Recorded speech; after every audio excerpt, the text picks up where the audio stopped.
Hello guys, तो आप लोगों का हमारे न्यू वीडियो में स्वागत है। आज हम class 12 physics chapter 11 dual nature of radiation and matter का नोट्स देखने वाले हैं।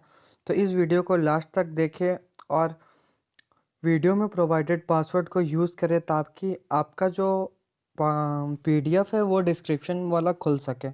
साथ ही साथ हमारे नीचे कमेंट सेक्शन में आप कमेंट करें अगर आप चाहते हैं कि आप के रिलेटेड टॉपिक से रिलेटेड हम नोट्स प्रोवाइड करें।